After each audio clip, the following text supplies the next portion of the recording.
Vous avez suivi, j'imagine, l'actualité en ce moment, c'est un peu compliqué. Cette semaine, on était tous en train de se demander est-ce qu'on va se faire reconfiner ou pas? Et c'est difficile d'envisager l'avenir dans ces circonstances. Moi, par exemple, j'ai une réunion à Paris la semaine prochaine, samedi, avec pas mal de personnes pour un projet avec la jeunesse. Et en fait, on a des décisions importantes à prendre, savoir si on va organiser un événement ou pas en 2021. Et on ne sait même pas si on va pouvoir se réunir, en fait. Donc, c'est compliqué. L'avenir est vraiment incertain et ça, c'est pas simple.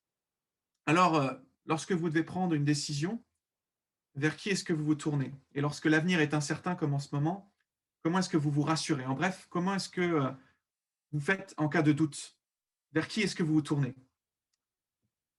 Selon un article du Figaro, une Française sur 5 et un Français sur 10 consultent des voyants et autres médiums.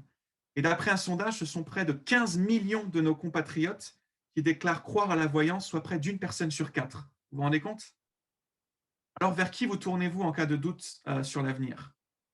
Apparemment, pour beaucoup de nos concitoyens, ce sont vers les magiciens, les marabouts, les sorciers, les voyants, en résumé, vers les forces occultes. Et aujourd'hui, justement, j'aimerais qu'on se penche sur un texte surprenant de l'Écriture où c'est un roi d'Israël qui adopte la même attitude, mais malheureusement à ses dépens. Alors, je vous invite à prendre vos Bibles, si vous les avez avec vous, en 1 Samuel chapitre 28. 1 Samuel chapitre 28 à partir du verset 3.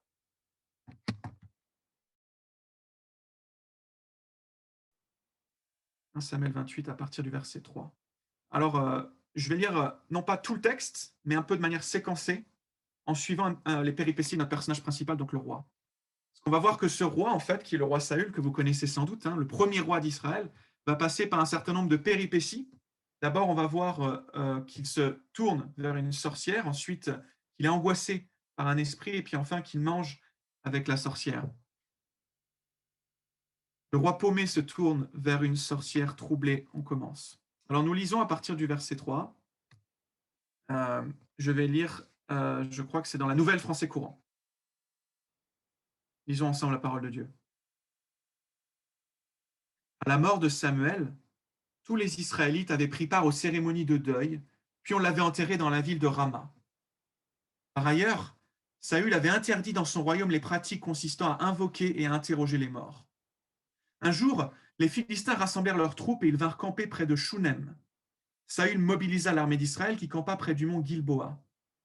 Lorsque Saül vit le camp des Philistins, il eut très peur et se mit à trembler comme une feuille. Il voulut consulter le Seigneur, mais celui-ci ne lui répondit ni par un rêve, ni par l'Urim, un des objets sacrés du prêtre, ni par un prophète. Alors Saül donna cet ordre à ses officiers. Cherchez-moi une femme capable d'interroger les morts pour que j'aille la consulter. Il y en a une à Endor, lui répondit-on. Saül se déguisa et il partit pour Endor avec 2 compagnons. Il arriva de nuit chez la femme et lui dit « Je désire que tu interroges un mort pour moi. Fais apparaître celui que je t'indiquerai. » Mais, répondit la femme, tu sais bien que Saül a éliminé du pays les pratiques consistant à invoquer et à interroger les morts. Cherches-tu à me tendre un piège pour me faire mourir? Aussi vrai que le Seigneur est vivant, déclara Saül, je te fais le serment que tu ne risques rien dans cette affaire. Qui dois-je faire apparaître pour toi? Demanda la femme. Il répondit, Samuel. Surprenant tableau, hein, vous en conviendrez, j'imagine. Un roi hébreu qui va consulter une sorcière. On croit rêver. Mais mettez-vous un seul instant à la place du roi Saül. Rappelez-vous, Saül ce fier benjaminite, le plus grand et le plus fort de sa fratrie. C'est lui qui avait été désigné comme le tout premier roi d'Israël. Et au début de son règne, tout semblait lui réussir, rien ne semblait pouvoir l'arrêter. Et seulement voilà, au fur et à mesure du temps, le masque surfait du roi exemplaire a commencé à se fissurer à mesure qu'il a sombré dans la désobéissance. Et pour arranger le tout, vous vous en souvenez aussi, j'imagine, à mesure que Saül déclinait, le jeune David montait en puissance, n'est-ce pas? Et au moment de notre récit, en fait, Saül est au bout du rouleau. L'onction royale lui a été enlevée, Dieu lui a enlevé son Saint-Esprit et il l'a transféré à son jeune rival, à David.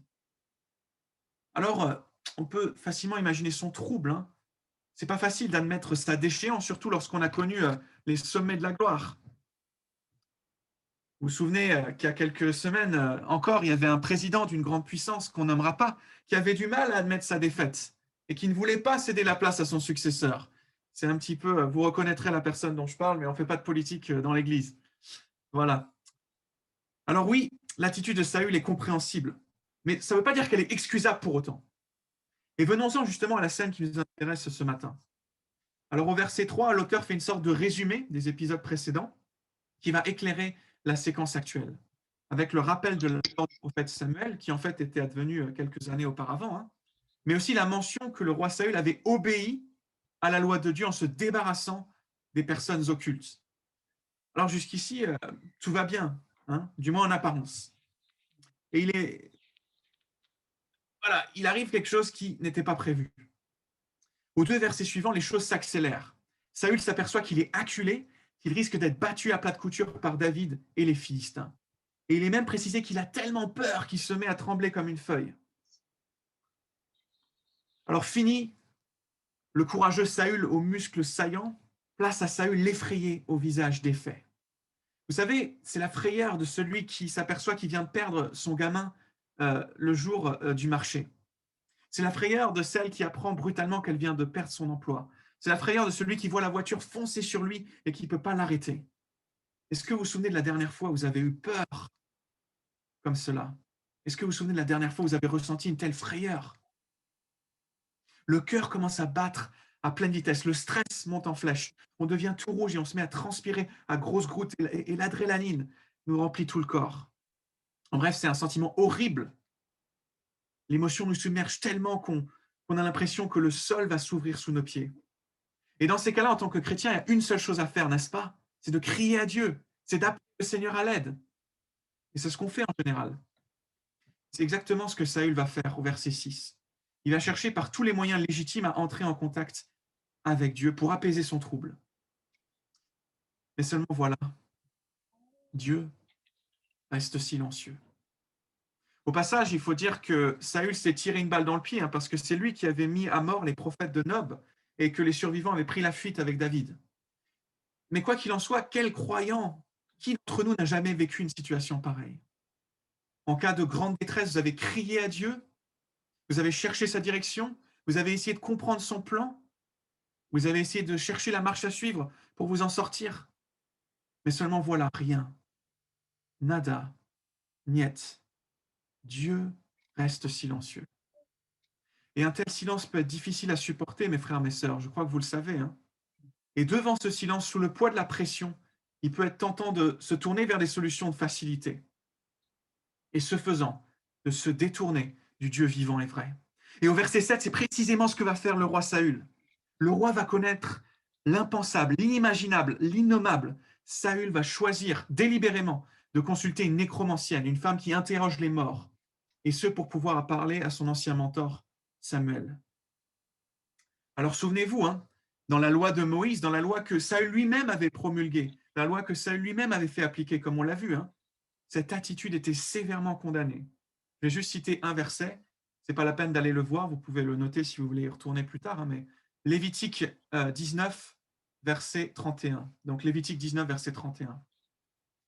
Ne vous tournez pas vers les spirites ou vers les médiums. Ne les recherchez pas. Vous devriez, impurs à leur contact. Je suis le Seigneur. Là, c'est le nom d'alliance de Dieu qui est utilisé, hein. Le tétragramme. YHWH. Je suis le Seigneur, votre Dieu. Lévitique 19, verset 31. Aucun doute n'est possible. Saül sait exactement ce qu'il est en train de faire. Et vous voyez, à partir de là, l'engrenage fatal s'enclenche. Cette désobéissance première va faire un effet boule de neige. Le péché qui accouche du péché, qui accouche du péché, qui débouche sur la mort. Vous remarquerez que Saül s'empresse d'aller à la rencontre de la sorcière survivante. Alors, 2 remarques par rapport à ça. D'abord, bien évidemment, je crois que la mention de la nuit n'est pas anodine, hein, innocente. Saül s'enfonce dans les ténèbres de la désobéissance. Et ensuite, deuxièmement, le fait qu'il porte un déguisement aussi est un détail significatif, il me semble, hein. Ce déguisement nous dit quelque chose de l'intentionnalité de Saül. Lui qui désire rester monarque à tout prix, quitte ses habits royaux dans un geste quasi prophétique, hein, qui préfigure son destin funèbre. Donc, Saül se dépossède de ses habits royaux, et c'est ce que Dieu s'apprête à faire. Et voilà une leçon pour nous, mes frères, mes sœurs, ce matin. Ne nous y trompons pas.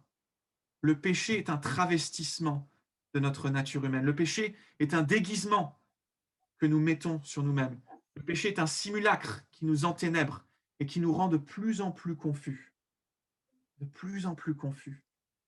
Et c'est ce qu'on voit dans l'échange entre le roi et la sorcière.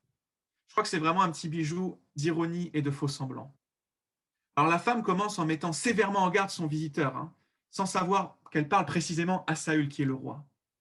Elle lui dit « Oh, fais attention, le roi a dit que ce genre d'attitude était interdite. On risque de se faire choper. » Vous voyez l'ironie, alors qu'elle est en train de parler précisément à ce même roi. Et le comble de l'ironie est atteint lorsque Saül jure en utilisant le nom d'alliance de l'Éternel, le tétragramme YHWH, le nom qu'on a vu dans Lévitique 19:31. Vous savez, c'est comme si un pasteur jurait aux États-Unis sur une Bible. Je prends ma Bible. Où est-elle? Bon, j'ai mon Nouveau Testament. Hop. C'est comme si un pasteur jurait sur sa Bible aux États-Unis, mais en proclamant un mensonge, en faisant un faux témoignage. En réalité, Saül est en train d'appliquer le principe bien connu du faites ce que je dis, pas ce que je fais. À l'image de ces politiciens corrompus qui passent des lois qu'ils violent eux-mêmes. J'imagine que vous vous souvenez de Jérôme Cahuzac. Il y a quelques années, c'était un ministre du budget en charge de la répression des fraudes qui avait lui-même un compte non déclaré à Singapour. Eh bien, Saül fait la même chose en fait. D'un côté, comme roi, il fait tuer les sorcières, mais de l'autre, comme citoyen, il va voir les sorcières. Et je crois que c'est facile pour nous ce matin de pointer Saül du doigt avec un doigt un peu condescendant comme ça et de dire « Oh là là, il est vraiment méchant, mais nous, on est tellement formidables. » Mais combien d'entre nous ne sont pas coupables de compromis, de mélange dans ce domaine? Vous savez, l'occultisme commence souvent plus tôt qu'on ne le pense. Souvent par des comportements motivés par la peur, par le deuil, par la confusion ou même par la curiosité. Des comportements que notre époque, nos circonstances nous amènent parfois à adopter. Est-ce qu'il vous est déjà arrivé de jeter un coup d'œil à votre horoscope, juste pour rigoler bien entendu? Est-ce que vous n'avez jamais croisé les doigts en signe de bonne fortune ou encore regardé comme ça la télévision pour rigoler bien sûr, une émission paranormale? Est-ce qu'il vous est arrivé, lorsque vous avez perdu un proche, peut-être trop tôt, de lui parler? Toutes ces attitudes qui peuvent sembler banales dans notre culture actuelle sont une forme plus ou moins subtile d'occultisme. Et c'est extrêmement grave, mes frères, mes sœurs. Je me souviens, il y a quelques années, lorsque j'étais missionnaire en Angleterre, il y avait une de mes collègues qui était d'origine vietnamienne. D'ailleurs, ce matin, j'ai vu sur Facebook qu'elle s'est mariée. Merci Seigneur. En tout cas, à cette époque-là, elle habitait en Angleterre et elle subissait une forte pression familiale. Parce que dans sa culture d'origine, voyez-vous, en tant qu'aînée, on s'attendait à ce qu'elle rende un culte à ses ancêtres. Et donc, lorsqu'elle a terminé ses études en Angleterre, elle devait retourner au Vietnam et normalement rendre un culte aux ancêtres pour leur rendre grâce pour le fait qu'elle avait réussi. Et en tant que chrétienne, c'était particulièrement difficile pour elle. Elle ne savait pas comment est-ce qu'elle allait faire. Combien il aurait été facile pour elle de céder à la pression, à la honte, à la peur, et ainsi de se compromettre, de tomber dans une forme de syncrétisme, de mélange. Mais Dieu merci, elle a tenu bon. Et alors elle est arrivée dans le jardin de ses parents, et elle a rendu grâce à Dieu. Et ses parents étaient là, ils observaient, ils ont vu qu'elle n'a pas fait tous ces rites sataniques, mais elle a rendu grâce à Dieu. Et ils n'ont rien dit, ils ont accepté sa décision. Elle a tenu bon. Mais malheureusement, nous ne pouvons pas tous en dire autant. Alors là, je dis attention, mes frères, mes sœurs, parce que lorsque nous mettons le doigt dans cet engrenage, quand nous mettons le doigt dans ce genre de pratique, aussi anodine qu'elle puisse paraître, nous nous mettons dans un grave danger. Nous devrions être particulièrement vigilants dans les situations de stress ou de trouble, à ne pas nous laisser entraîner dans cette pente savonneuse. Nous devrions être particulièrement vigilants en ce moment même, avec tout ce qu'on entend, à ne pas nous laisser entraîner dans ce genre de comportement. Et regardons justement ce qui va arriver à notre roi dans la suite de notre récit. Ah, mon PowerPoint se bloque. Ça, c'est une règle, c'est que toujours il y a un problème avec le PowerPoint. Mais c'est pas grave. C'est bon, ça fonctionne. Alors le roi angoissé par l'esprit tourmenté, donc nous poursuivons notre lecture, donc dans les versets 12 à 19. Lisons ensemble la parole de Dieu. Lorsque la femme vit Samuel, elle poussa un grand cri, puis elle interpella Saül en ces mots. « Mais tu es Saül, pourquoi m'as-tu trompé ?»« Ne crains rien, répondit le roi. Dis-moi plutôt ce que tu as vu. »« J'ai vu une sorte de fantôme qui montait des profondeurs de la terre, dit-elle. » Le roi reprit. « Comment est-il ?»« C'est un homme âgé, enveloppé d'un manteau, dit-elle. » Saül comprit qu'il s'agissait bien de Samuel, et il s'inclina jusqu'en terre en signe de respect. Saül lui demanda. « Pourquoi as-tu troublé mon repos? Pourquoi m'as-tu fait appeler? »« Je suis tellement angoissé, répondit Saül. Les Philistins m'ont déclaré la guerre et Dieu s'est détourné de moi. Il ne me répond plus ni par un prophète, ni par un rêve. Alors je t'ai fait appeler. Viens me dire ce que je dois faire. Pourquoi m'interroger moi? Dit Samuel. Tu vois bien que le Seigneur lui-même s'est détourné de toi et qu'il est devenu ton ennemi. Il a accompli ce que j'avais annoncé de sa part. Il t'a repris la royauté pour la donner à un autre, à David. Tu n'as pas écouté ce que disait le Seigneur, puisque tu n'as pas exterminé complètement les Amalécites. C'est pourquoi le Seigneur te traite aujourd'hui de cette manière. Il te livrera, ainsi que ton peuple, au pouvoir des Philistins. Demain, toi et tes fils, vous serez avec moi dans le monde des morts, et le Seigneur livrera ton armée au pouvoir des Philistins.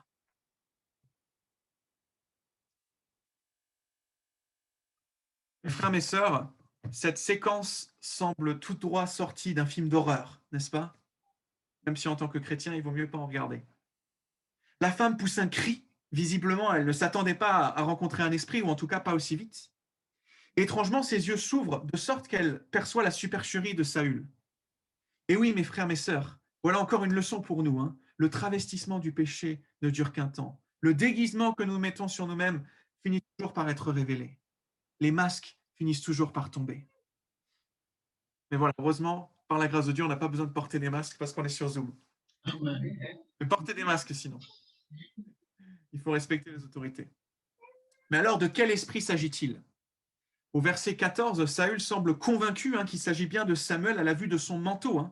Vous vous rappelez du manteau prophétique, c'est quelque chose d'assez important dans les Écritures. Le manteau prophétique qui avait été déchiré en signe de jugement contre Saül, précisément. C'est encore un détail plein d'ironie. Mais alors là, les lecteurs de l'Écriture, les lecteurs de la parole de Dieu que nous sommes, font face à un réel problème. Qui est-ce qui apparaît à Saül? Est-ce que c'est véritablement l'esprit de Samuel ou est-ce que plutôt c'est un démon? Alors, dans mes recherches pour préparer ce message ce matin, je me suis aperçu qu'il s'agissait d'une question controversée qui divise un petit peu les chrétiens depuis très longtemps. Alors, j'ai contacté différents théologiens parce que j'ai le privilège d'avoir des contacts dans différents endroits, différentes personnes qui passent leur vie à étudier la parole de Dieu. Et c'était assez intéressant parce que, en fait, ils n'étaient pas d'accord entre eux. Alors, je vous l'avoue, il est difficile de se faire un avis, parce que d'un côté, tout dans le texte semble indiquer qu'il s'agit bel et bien du prophète décédé. Mais de l'autre, l'Écriture nous enseigne qu'il est impossible pour les morts de communiquer avec les vivants. Il y a même un verset de l'Ecclésiaste, malheureusement je ne l'ai plus en tête, j'aurais dû le noter, je m'en excuse, mais qui nous dit que les morts ne peuvent pas communiquer avec les vivants. Alors, pour ma part, je me refuse à trancher d'une manière trop péremptoire parce qu'il y a du pour et du contre. Mais quoi qu'il en soit, qu'il s'agisse réellement de Samuel ou d'un démon, l'Écriture reste très claire. Le monde des morts est strictement séparé du monde des vivants. Il est formellement interdit à un croyant de consulter les morts par quelque moyen que ce soit. Et si tel était le cas, les conséquences seraient fâcheuses, comme le reste de notre histoire va le démontrer. En voyant l'esprit, Saül confesse son angoisse au verset 15. Et alors qu'il cherchait à être rassuré par Samuel, le roi va prendre une douche froide. Samuel va répéter la séquence et la sentence implacable qu'il lui avait déjà dite de son vivant, en prononçant 7 fois le nom de l'Éternel. 7 fois le nom d'alliance de Dieu. Comme pour appuyer en quelque sorte son verdict divin. Dieu s'est détourné de Saül à cause de son péché. Il a transféré sa royauté à David. Et pour enfoncer le clou sur le cercueil de Saül, si j'ose dire, Samuel ajoute un élément nouveau. Non seulement les Philistins mettront le roi en déroute le lendemain, mais en plus, Saül périra avec ses fils dans la bataille. Ah oui, ça fait mal, n'est-ce pas? C'est le genre de prophétie qu'on n'aimerait pas recevoir, hein. C'est le genre de message qu'on préférerait ne jamais entendre. Mais en fait, en entendant parler, hein, l'esprit, Saül a la confirmation de ce qu'il savait déjà au fond, mais de ce qu'il ne voulait pas s'avouer. Les carottes sont cuites, comme on dit, hein. Game over, si vous préférez. Saül espérait recevoir un conseil avisé de la part de son ancien mentor, mais celui-ci refuse de le faire. Non, Samuel ne veut pas dire au roi ce qu'il doit faire, mais plutôt que c'est déjà trop tard pour lui. Il n'y a plus rien à faire. Saül cherchait à être rassuré, il est terrifié et assuré de sa fin prochaine. Voilà sa récompense pour avoir voulu jouer avec des forces qui le dépassent. Alors, je ne sais pas pour vous, mais à la lecture de ce récit, on pourrait se dire que Samuel, ou Dieu même, fait preuve d'une sévérité excessive, hein. Quand même, c'était l'ancien oint de l'Éternel. C'était un homme qui avait marché avec Dieu. Mais ça serait oublier, mes frères, mes sœurs, que Saül est le premier responsable de cette situation. Par son entêtement, il s'est enfermé dans le péché et il a précipité sa dégringolade. Le salaire de l'occultisme, c'est la peur. Et le salaire du péché, c'est la mort. Mais il n'y a pas de quoi se réjouir pour nous. Il n'y a pas de quoi regarder fièrement cette situation. Il y a quelque chose de terrible à être témoin de la dégringolade de ce roi qui avait marché avec Dieu autrefois et qui maintenant se retrouve à se vautrer dans la désobéissance la plus crasse et ce faisant de creuser sa propre tombe. Alors oui, nous ne pouvons pas nous réjouir de la déchéance d'un homme qui tombe de si haut. En parlant de si haut, nous pouvons regarder la fin de notre passage dans les versets 20 à 25. Le roi terrifié mange avec la sorcière épargnée. Lisons ensemble la parole de Dieu.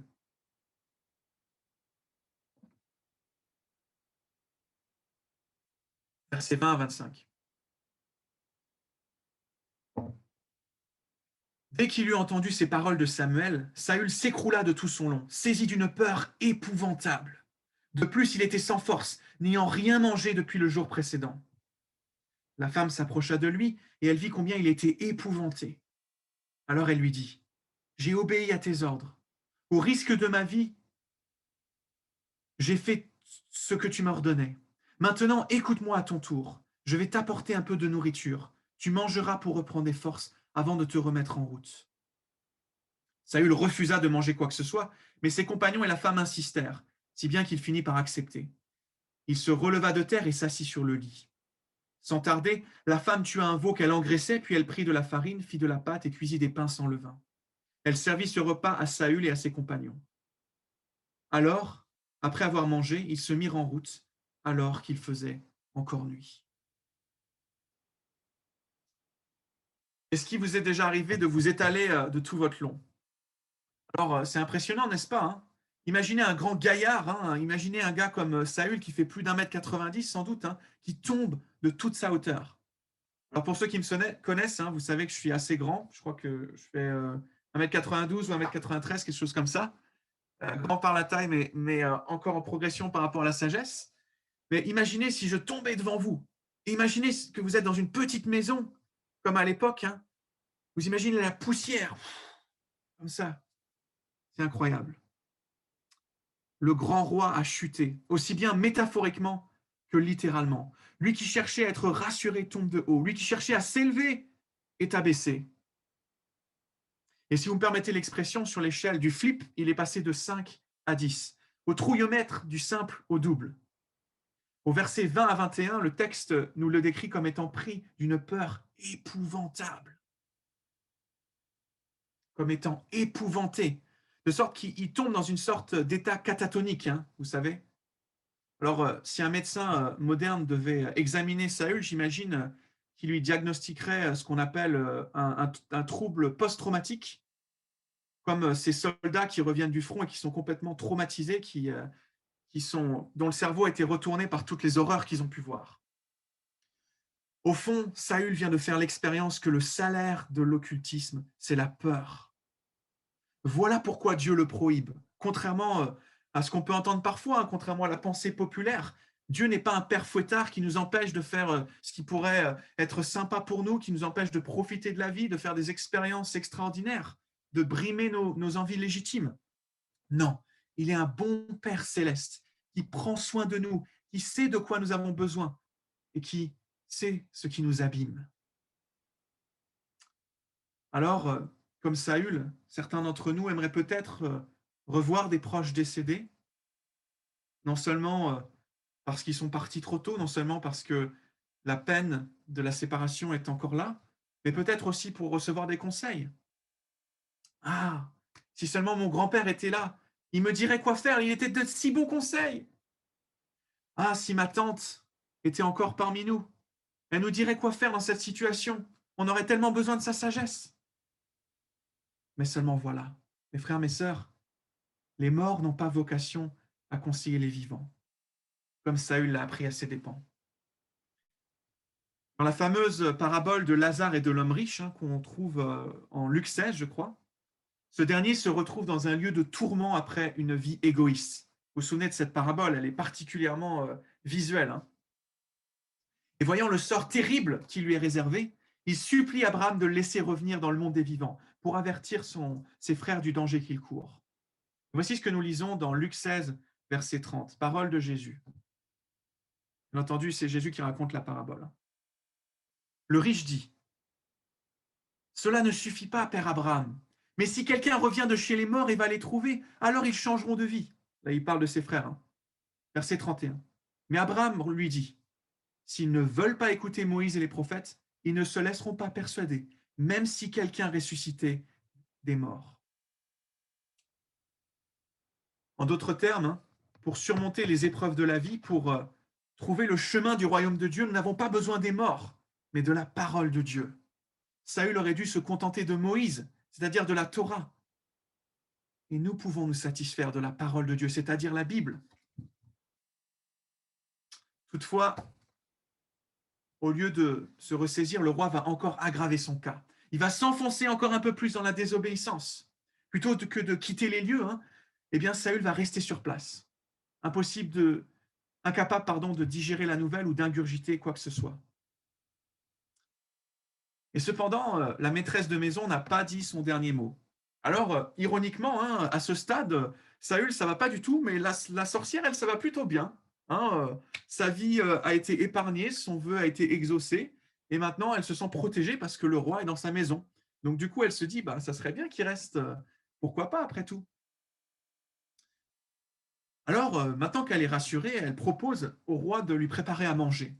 Et attention, pas simplement un casse-croûte pour la route, mais un bon repas, un repas que Paul Bocuse n'aurait pas renié en son temps.